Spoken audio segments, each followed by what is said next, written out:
ایمان کا زیادہ تعلق انسان کے باطن سے ہے، اس کے ذہن سے ہے، قلب سے ہے.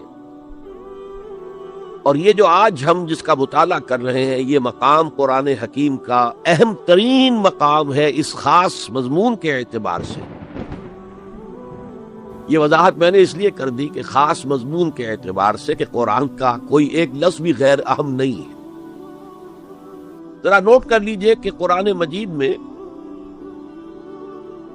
ایمان خاص ہے، اسلام عام ہے. ہر مومن تو لازماً مسلم ہے، ہر مسلم لازماً مومن نہیں ہے. دیکھیے اصولی اعتبار سے بات یہ ہے کہ ایمان کے بغیر کوئی عمل جو ہے قبول نہ ہو. یہاں ایمان کے بغیر نیکیوں کے اعمال کے قبولیت کا اعلان کیا جا رہا ہے. گویا کہ یہ ایک خاص رعایت ہے، اس لیے آیت ختم ہو رہی ہے ان اللہ غفور الرحیم. اللہ غفور ہے، اللہ رحیم ہے. یہ اس کی شان رحیمی کا صدقہ ہے کہ اس حال میں بھی تمہارے اعمال اگر تم اطاعت کرتے رہو گی اللہ اور اس کے رسول کی تو اللہ قبول فرما لے گا. البتہ یہاں یہ نوٹ آف کوشن سامنے رہنا چاہیے کہ اطاعت جزوی نہیں، اطاعت کلی، پوری کی پوری اطاعت. 2 حکم بھی دیا گیا، ماننا پڑے گا.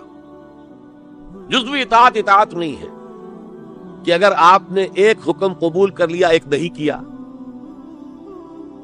تو جو نہیں کیا کیوں نہیں کیا کہ وہ آپ کے نفس کو پسند نہیں، جو قبول کیا وہ کیوں کیا کہ نفس نے الاؤ کر دیا آپ کو کہ ٹھیک ہے کر لو کوئی حرج نہیں. چنانچہ اس پر جو وعید آئی ہے سورہ بقرہ کی آیت نمبر 85 میں افتؤمنون ببعض الکتاب وتکفرون ببعض،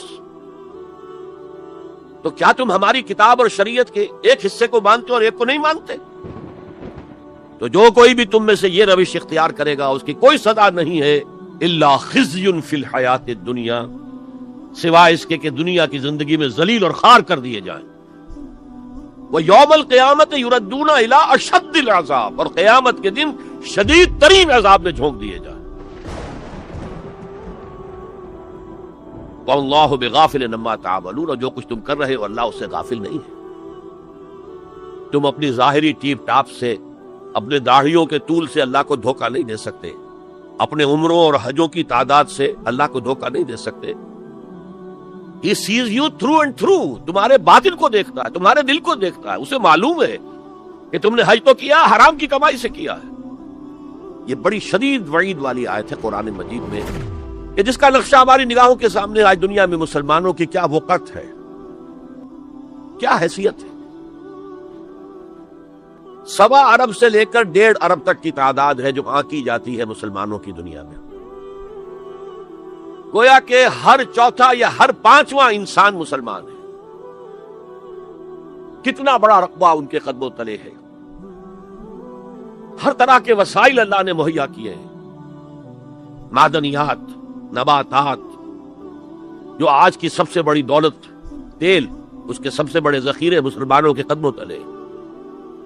اس سب کے باوجود عزت نام کی کوئی شے نہیں. تو ذلت جو ہے وہ تو آج ہم پر ہے مسلط. فما جزاء من يفعل ذلك منكم الا خزي في الحیات الدنیا ويوم القیامة. اب یہ قیامت کے دن کی بات جو اللہ فرما رہے ہیں، دعا ہی کی جا سکتی ہے کہ اللہ تعالیٰ اس سے بچا لے، کرم فرمائے، اپنی شان غفاری اور شان رحیمی سے ہمیں اس روز کی ذلت سے اور شدید ترین عذاب میں جھونک دیے جانے کی خبر سنائی جا رہی ہے، وعید سنائی جا رہی ہے. اللہ تعالیٰ اس سے بچا لے. البتہ ایک بات میں اور آپ سے عرض کر دوں کہ جو کیفیت اس آیت میں سامنے آئی ہے یہ مستقل نہیں رہ سکتی.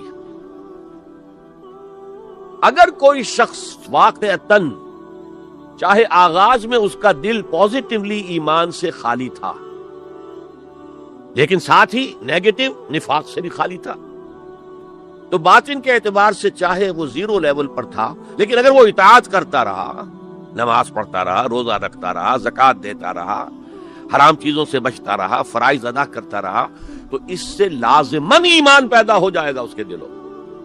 ان اللہ لا ينظر الى صورکم ولا الى اموالکم ولکن ينظر الى قلوبکم واعمالکم.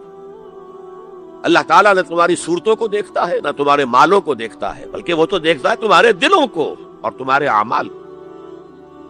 امام بخاری رحمت اللہ علیہ کا موقف کہ ایمان میں عمل بھی شامل ہے انٹیگرل پارٹ کی حیثیت سے، یہ حقیقی ایمان کے اعتبار سے 100% درست ہے۔ دل میں یقین ہوگا تو کیسے عمل اس کے خلاف ہو جائے، لیکن لیگل اور کانسٹیٹیوشنل لیول پر جسے ہم اسلام کہیں گے، عمل علیحدہ ہے، ایمان علیحدہ ہے، اور ایمان حقیقی گھٹتا بھی ہے، بڑھتا بھی ہے۔ ہم میں سے جب بھی اللہ تعالیٰ کسی کو نصیب فرما دے حقیقی ایمان، یقین والا ایمان، جیسے میں نے دعا کی اللہم نور قلوبنا بالایمان، اے اللہ ہمارے دلوں کو منور کر دے، روشن کر دے ایمان کے ساتھ، نور ایمان سے جگمگا اٹھے ہمارا دل، اور ہمارے سینوں کو کھول دے اسلام کے لیے، اسلام کی ہر شے ہمیں حسین نظر آئے۔